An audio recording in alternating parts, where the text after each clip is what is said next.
This lecture is going to take us through the structure and function of the hypophyseal portal system and then take a brief look at the hormones of the hypothalamus.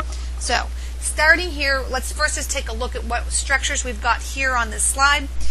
You can see we're going to start by really looking at the hypothalamus and its connections to the anterior pituitary gland, because this is the area we're looking at. Recall that the hypothalamus is actually located in the diencephalon, part of the central nervous system, but is actually considered the link between the nervous system and the endocrine system. So you may have in the past heard that the pituitary gland is the master gland, but I would argue that truly it's the hypothalamus that does produce over 9 hormones that actually is the master gland, master controller of the majority of the hormonal function in the body. So what we're going to look at is how those hormones that are produced in the hypothalamus, and we'll name those in just a few minutes, is going to actually connect to and actually influence the hormones that are released from both the anterior and the posterior pituitary gland. So first, I need to define for you portal system, because as you recall, the title of our slide here is the hypophyseal portal system. So this portal system is shown here on the slide. It's actually a connection between 2 capillary beds. And so if you look at our picture here and see if you can kind of visually or mentally rather peel away these capillary beds. Here's the first capillary bed and here's the second capillary bed that are connected to each other. If I peel those away, you should be able to see that in fact the hypothalamus is connected directly to the posterior pituitary gland and not the anterior pituitary gland.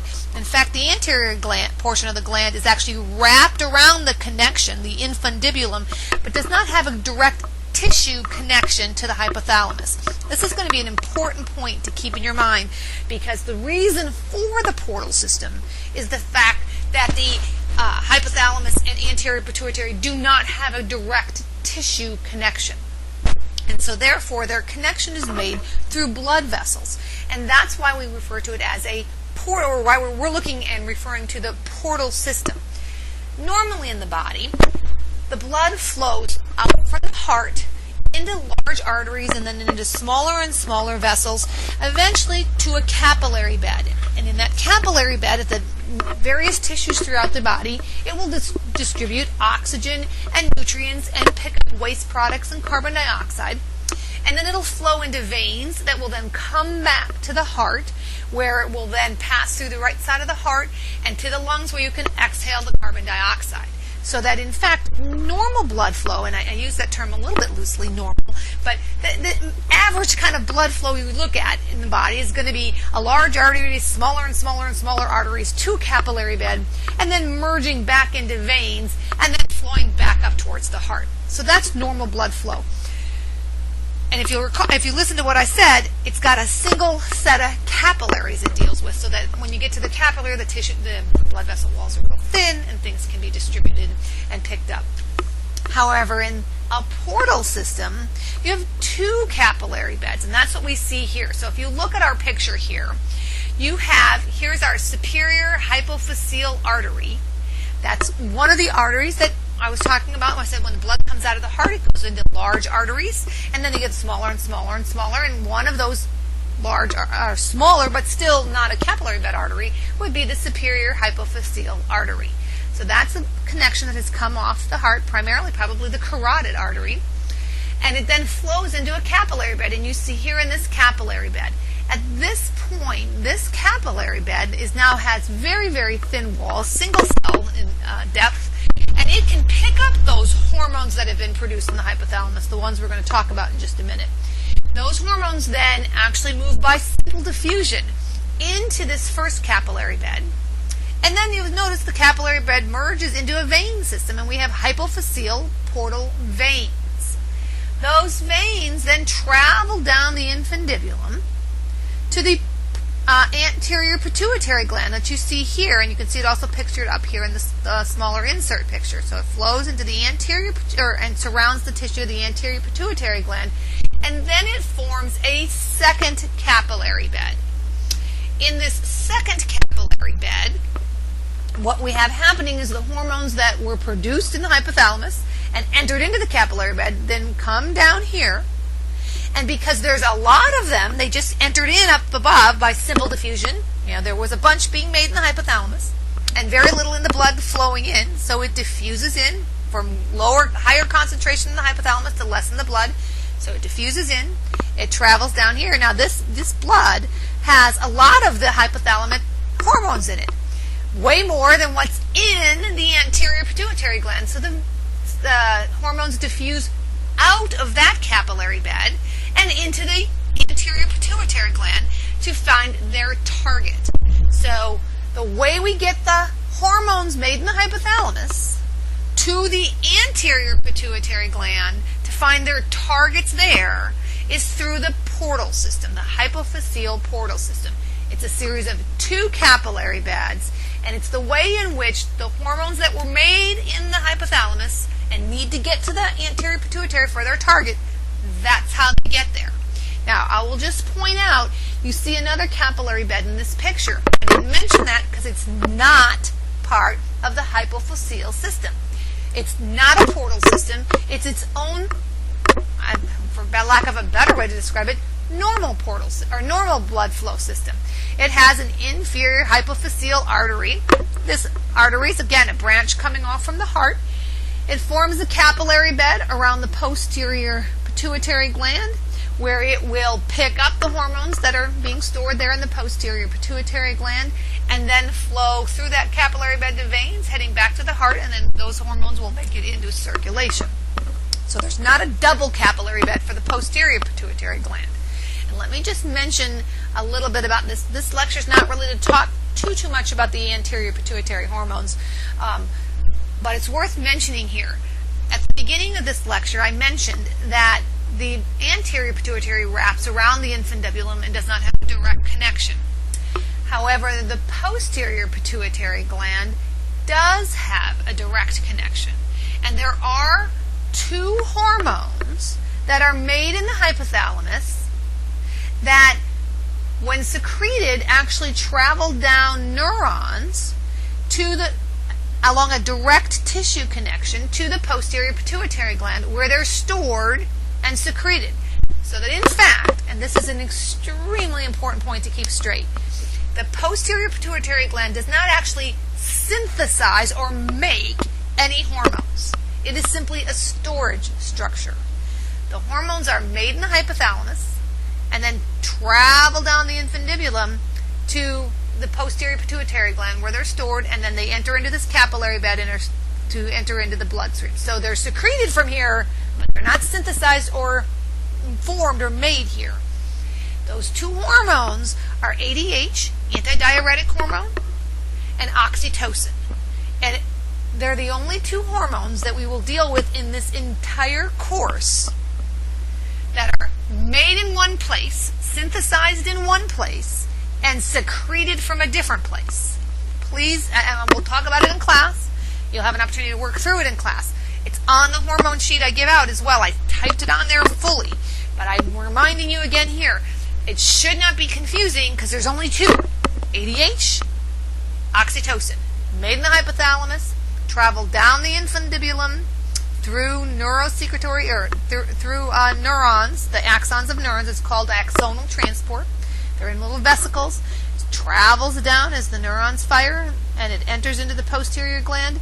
It's stored inside this gland in these cells, and then it enters into this capillary bed, again, by simple diffusion. When there's more in there, they enter in. When there's less, they don't. Okay? So, just to be clear, the primary purpose of this lecture was to make sure you understood a portal system, how it affects the anterior pituitary. So you've got the vessels involved here. You've got the superior hypophyseal artery. It enters into the primary plexus, which is really just as we use the term plexus. When we talked about nerve plexi in an autonomic system, here it's a blood vessel plexus or a capillary bed. So it's the primary bed for the hypophyseal portal system. Travels down hypophyseal portal veins to a second capillary bed or second plexus, and then it travels out down anterior hypophyseal veins. You do need to know this. You can call the primary plexus the primary capillary bed. Either term will work, but you need to know this flow. You need to understand the purpose to get the hormones made in the hypothalamus that need to target the anterior pituitary. So what are those hormones? That's what this table does for us here. This is a little difficult to make sense out of because this table, 18.3, says hormones of the anterior pituitary, and this left-hand side does list all the hormones of the anterior pituitary and the specific cells that secrete them.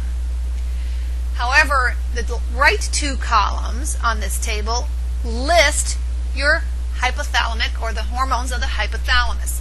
And so this is your place in your book where they're listed, and so that's why it's on this slide. The hormones of the hypothalamus, with the exception of ADH and oxytocin, which I already mentioned, those two go to the posterior pituitary, so we've pulled them out for now. The rest of the hormones of the hypothalamus are really either inhibiting or releasing hormones. Now, there's one weird exception here at the bottom, and I assure you I really don't ever test you on melanocyte-stimulating hormone. This hormone we have very little understanding of except for its function in skin pigmentation. I even have it written on the slide here. So it's the fact that corticotropin-releasing hormone is a stimulant. I just don't teach any more about it than the fact that it theoretically exists and functions, so you really don't need to worry about MSH. I never put it on a quiz or an exam. I just leave it in there because it's in the table. But the rest of them you are responsible for. And if you look at all the rest of the ones that are listed in these two right columns, they're either growth hormone releasing hormone, growth hormone inhibiting hormone, thyrotropin releasing hormone, gonadotropin releasing hormone, prolactin releasing hormone, corticotropin releasing hormone, prolactin inhibiting hormone. So they're all either inhibiting or releasing hormones. So you've got the two releasing and inhibiting hormone. There's a thyroid releasing hormone, corticotropin releasing hormone, gonadotropin releasing hormone, which actually is the one that affects the FSH and LH. And then you have the prolactin inhibiting and prolactin releasing hormones. All in all, there are actually 9 hormones synthesized in the hypothalamus. 7 of those 9 are releasing and inhibiting hormones, and then ADH and oxytocin. So this is where they are. And you say, well, what is the function of those hormones? Well, those hormones are all made up here in the hypothalamus, enter into this primary plexus or primary capillary bed to come down to the anterior pituitary gland, where they then target the somatotrophs. I say we're talking about growth hormone releasing hormone, to make growth hormone, or to inhibit growth hormone, or to release, in this case TRH influences the release of thyroid stimulating hormone. And there's some evidence that growth hormone inhibiting hormone does inhibit the release of TSH, although there's less evidence on that. So it's on the table. I'm willing to go with it. Again, not something I focus on. TRH is your big function for TSH. But that's what they do. They're made in the hypothalamus. Their function is to target the anterior pituitary gland to cause the release of whichever hormone that is they're targeting, FSH and LH for the gonadotropin. So it's a real straightforward pathway. Their regulation is really tied into what happens with those pituitary hormones. So some of these hormones will have a regulation on this, but likewise, FSH and LH, for instance, stimulate the ovaries and testes to release testosterone and estrogen. Well, those levels will come back and affect the hypothalamic hormones, and we'll come back to that when we hit each of these other hormones. For now, what you want to know is they're releasing and inhibiting. They travel through the portal system. They target the anterior pituitary, and they have specific targets. Growth hormone releasing hormone is going to target somatotrophs. Thyroid releasing hormone is going to target thyrotrophs, and so forth. And I'm going to skip one slide here for a second and just show you this one. This is a picture that has those terms, just to kind of help you recall what they are. So gonadotrophs are going to release FSH and LH. Corticotrophs are going to release ACTH. Lactotrophs are going to release prolactin. Thyrotrophs are going to release TSH. And somatotrophs are going to release growth hormone. These are just slides. You'll not see them again, but I do use this terminology. So they are the cells within the anterior pituitary gland. Okay? So hopefully that helps give you a fairly good sense of what these hypothalamic hormones are and how the portal system works.